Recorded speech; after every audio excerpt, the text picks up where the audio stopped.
administration? Well, 1982.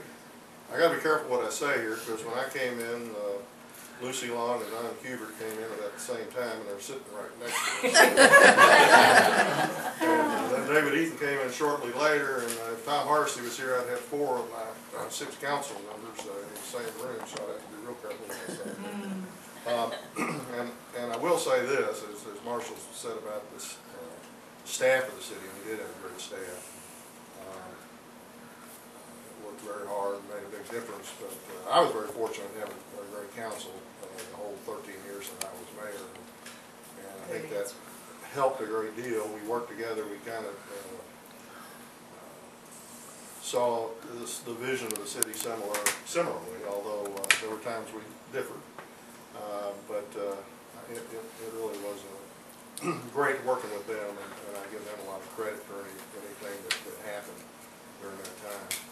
The economy wasn't very good in 1982. In fact, if you look back in terms of recession, it was about as bad as not quite as bad as what it has been. It was pretty bad. Industry pretty much stopped locating here. That was a period kind of like now, and industry was tough to get. Hadn't been any big breakthroughs, and so our budget was pretty tight too. Ronald Reagan, our president at the time, who can say a lot of nice things about him, but he took away well over $100,000 out of my budget when he stopped revenue sharing, and that happened fairly early on.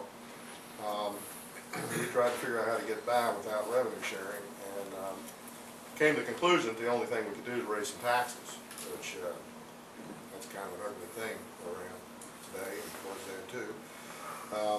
But that's when we imposed the occupational tax, and that caused a lot of controversy, as you might imagine. That filled the words.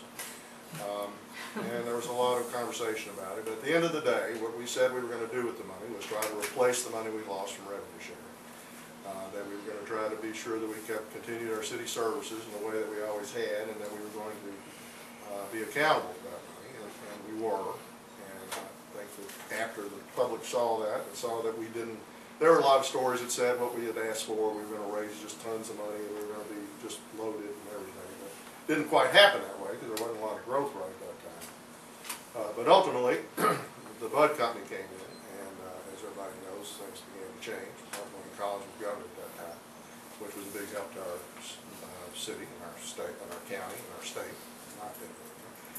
And that created a very significant growth spurt in Shelby County. And I'll tell you a story about Bud real quick. We went up, in fact I was reminded of that because I was on a bus with a guy that lived near Kitchener, Canada, and Kitchener's where Bud had one of its plants, and when Bud decided to come, they asked us all to come to Detroit and visit them, and I don't know if you were on that trip, Marshall, but I know Jesse was there. Were you on that trip? Several people were there. We all went over to Kitchener, Canada, and we looked at their plant over there, and we went to Detroit and looked at all their stuff and all that. We're on this bus, and we're riding along. It was, the guy that was running the plant, going to run the plant, Frank Goodwin.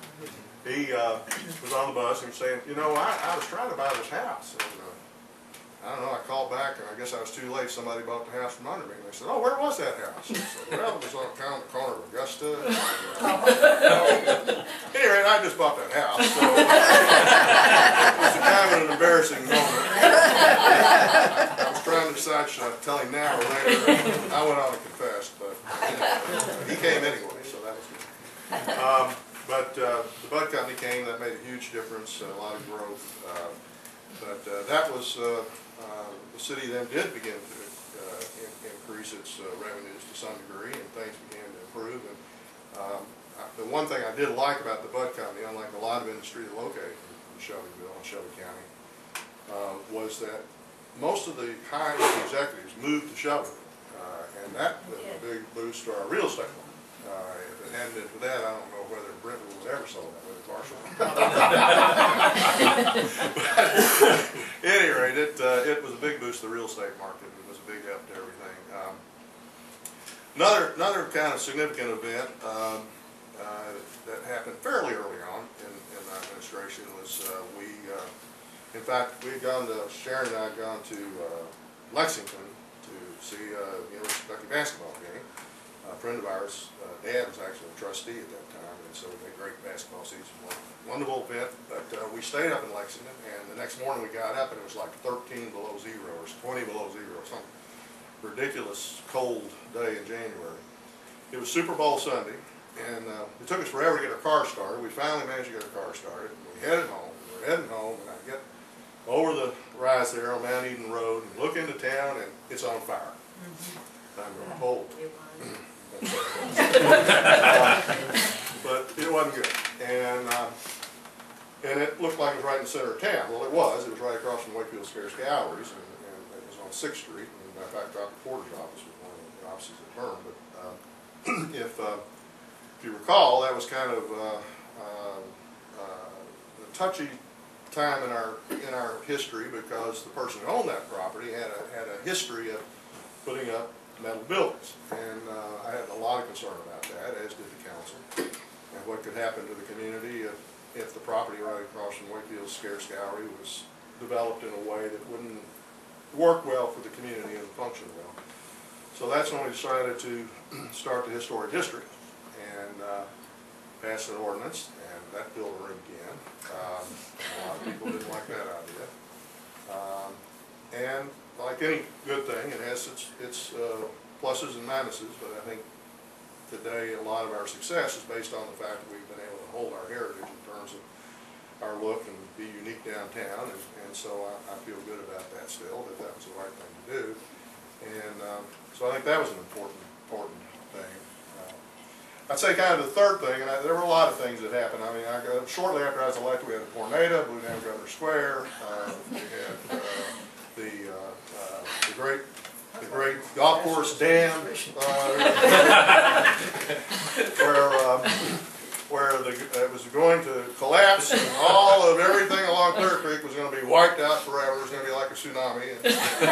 And I kind of had my doubts, but when they told me that, that's what their opinion was, I wasn't about to be the one who was going to get sued by everyone in town if it happened to collapse. So we we lowered the dam, we took the water out of the dam. That made everybody at the country club real happy. They had water. And we found out we owned the dam, and that was kind of something you don't want to own. And so managed to work out a trade with the country club, which I think still has issues that come up from time to time now. But at any rate, we got rid of the damn dam, and that was a good thing. But I had a lot of things happen, but